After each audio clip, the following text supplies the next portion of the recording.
Nadia Ji. You little procrastinator. Hey Ji. Hi everyone, this is the Journalism Club of St. Joseph's Convent School. Welcome to Beyond the Bell podcast. We present to you today's episode, Procrastination Anonymous. I'm Raina here. I'm Divyanshi Chopra. I'm Arle Jangwal. And I am Vibhuti Mehta. Procrastination isn't just a negative habit. It's basically a lifestyle at this point. And that's exactly what we're going to be talking about today. About the funny side of it, and of course, how it plays such an important role in our daily lives. So, I would like to start with a very thoughtful and provoking question. What if procrastination was a person? Who would it be? Well, I have a perfect person in my mind. That would be surely Ori. I'm slaying, I'm the best, like he's the perfect lifestyle curator. But then again, Dhinchak Pooja fits better into the frame. I mean, she's unapologetic, does everything according to her own timing. Well, if a procrastinator would be unapologetic and confident like Dhinchak Pooja, then is procrastination a negative habit or can it be positive sometimes? Well, I feel that procrastination in itself is neither a villain nor a hero of our movie called Life. I mean, just think of it. We delay at times not out of laziness, but it is done subconsciously by our brain so that our thoughts can have space to breathe. Scientists, writers, and even inventors practice this. So, in a nutshell, it is not in itself a problem. It is how we deal with it, and it is our relationship which decides whether it becomes our downfall or our masterpiece. Well, I think that procrastination is an art of doing everything with no energy. If we are doing procrastination, we are just awakening the artist inside, which just buffers up our brain. Procrastination in art form? Well, that's indeed a unique perspective. Let's see how the discussion unfolds. I mean, why do we suddenly turn into cleaning ninjas the moment homework enters the chat? I mean, when the book is finally open, our brain thinks 5 minutes more, and boom, those 5 minutes we have traveled 2 hours later, watching memes saying, I woke up in a new book carry. Well, I think that procrastination is basically a very extreme sport. Like, who can delay the longest without completely destroying their life? Like, what's so magical about tomorrow? Does it come with any free motivation or what? Well, that reminds me, why do we set multiple alarms? I mean, we have alarms for 9 a.m., for 1 a.m., for 10 a.m. Is it just the dopamine that comes with it? Well, I think that we set multiple alarms because we negotiate with our consciousness. Like, while the first alarm's ringing, we are dancing in our dreams. The second one is the point where we gain our consciousness, and the third is the one where we press that snooze button. And I feel that Alia is absolutely right on that note. I mean, snooze button is definitely our brain negotiating with life, saying 5 minutes more won't ruin my whole life. It's maybe because one alarm can just wake up our body, not actually the soul. I mean, we need a symphony of snoozes just to accept that the reality has begun. I mean, we need to understand we have got out from the dreams and the reality has locked in. Now, I have a question. Do we learn procrastination from our environment?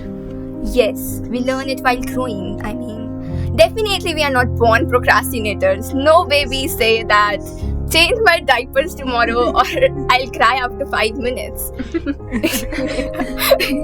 It is basically we learn it while seeing people around us delaying things till the last moment and somehow finding the rescue doors in the end.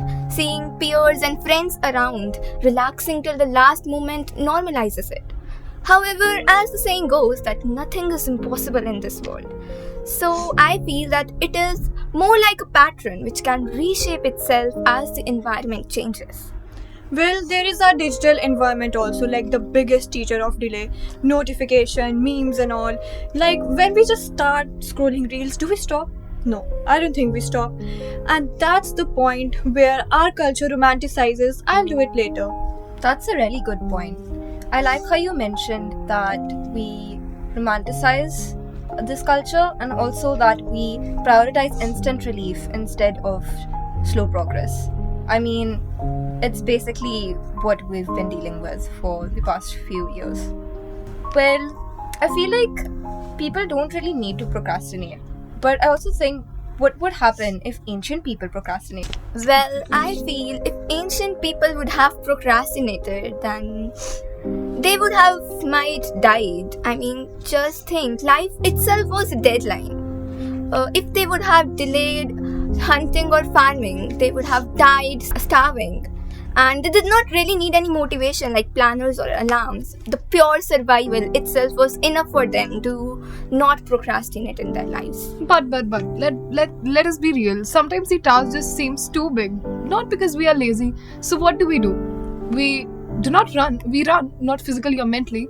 We snack, we sleep, and we spend the whole day scrolling memes.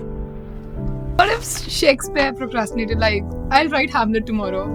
Well, I think that we won't struggle with English literature as we do right now. No Hamlet, no Macbeth, no Julius Caesar, and no more analysis. Honestly, I feel that if he would have procrastinated, the betrayal scene would have not been planned yet, and Caesar would have actually lived longer. Imagine Caesar saying, "It's too later." Sounds funny, right? And if he would have really did this, then actually the title would have been To Stab or Not to Stab. I mean, if he really delayed his work, then we wouldn't have excellent plays like Romeo and Juliet or Macbeth. Well, now that we're hitting the snooze, I really do think about it. Does our environment encourage us to procrastinate, like streaming platforms? Do they exploit our tendency to procrastinate? Think about other streaming platforms like Netflix, Disney Plus, Hotstar. They all know your weakness. Like you're watching a series and then you are finished with the episode, and they just don't ask you, do you want to watch the next episode? And 5 seconds, boom, the another one started. We always have tendency to say that we won't watch the next one, but we actually don't have enough to do. And that's where it gets sneaky. I mean, they know our weakness and they use our procrastination as their business strategy. They keep us hooked from one episode to the entire season, and actually we never get to know when we actually completed the whole series. Oh, absolutely. They don't even ask us that we want to watch more or not. Next episode pops up before our brain could act responsibly. I mean, the autoplay is faster than my brain saying, wait, I have homework. And we just end up watching the whole season with snacks and zero regrets. But that makes me wonder if entertainment is a collective tool for procrastination. Like, we all have decided to delay things together. Well, I think that it is. Like, just think about it. From ancient fireside stories to Netflix binges, humans have always found a way to distract themselves from all the boring stuff. Like, we invented entertainment to distract ourselves from those responsibility fear. Like, entertainment is not one of the 7 deadly sins unless you choose to overindulge in it. I mean, definitely, that's a good point. You know, entertainment is one of the most glamorous ways to procrastinate. I mean, if you think about it, it is basically a tradition to escape responsibilities. And if entertainment was one of the 7 deadly sins, we would all be laughing in purgatory right now. Well, that really makes me wonder. I mean, why do procrastinators keep repeating the same cycle over and over again? They know the outcome. Well, if we are able to do our things a night before the deadline, it feels like an Olympic win. And that's what human nature is. And that's what psychology says. Our brain gets used to it. Maybe also because we are the optimistic and rebels of time management. Every time we delay a task, we think that maybe this time destiny will bend for me. Spoiler alert, it never does. But that brings an interesting thought. Do you think procrastination isn't laziness but our rebellion against time tyranny? Like, our way of saying, you don't control me, I control you. Yes, it is not always laziness. We live by deadlines, clocks, and sometimes our brain definitely gets tired. I mean, it also refuses to be ruled by them. Divyanshi is right. It's like a tiny little rebellion. Like, a clock's tickling like a overbearing boss. Be productive, do overwork. But I think that it's not like we don't want to do the work. It's like we are told when to do it and how to do it. It's like we are declaring independence against the schedule that rules us. Rather than saying I shall do it after 10 minutes, confidently say I will do it for 10 minutes, and boom, those 10 minutes turn into 20 minutes and you're halfway through. Well, that brings me to another question.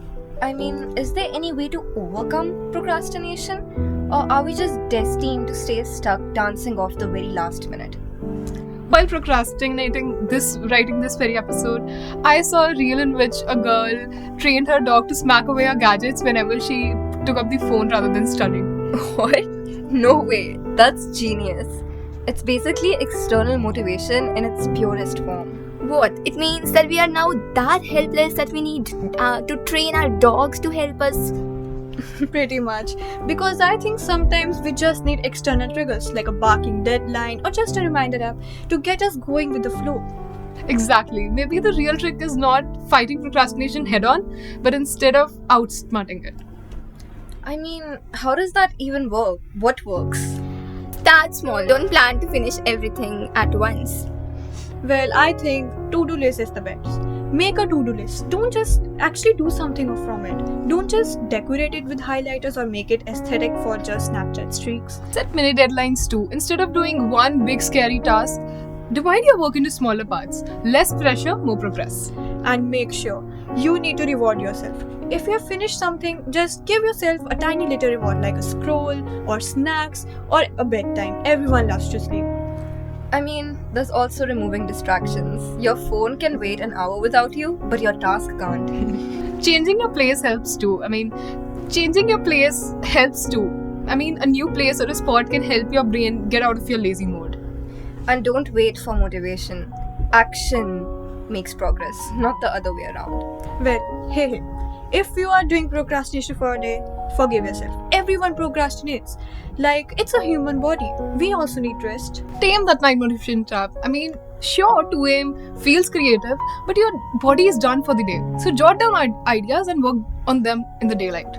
And also, try temptation bundling. I'm talking about pairing something fun with your homework, like clean music or your favorite drink. Or use implementation intention. Don't tell yourself that you'll study today. Instead, say that I'll start physics chapter 1 at 5 p.m. right at my desk. Know that brain loves clarity.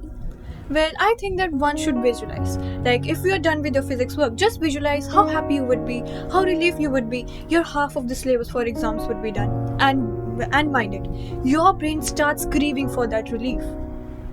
And romanticize productivity. Like, light up a candle, play your favorite music, make your workplace cozy. Your brain loves when you stop resisting your work. So basically, we have to outsmart procrastination, of course. And what if we all fail?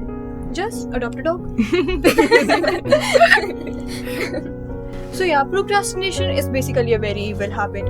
Even Netflix asks us, are you still watching? So it's your time to ask yourself that, are we still waiting for the right motivation? Because it's the golden time to stop this evil habit. So yeah, that was today for today's podcast. Stay tuned for the upcoming episodes.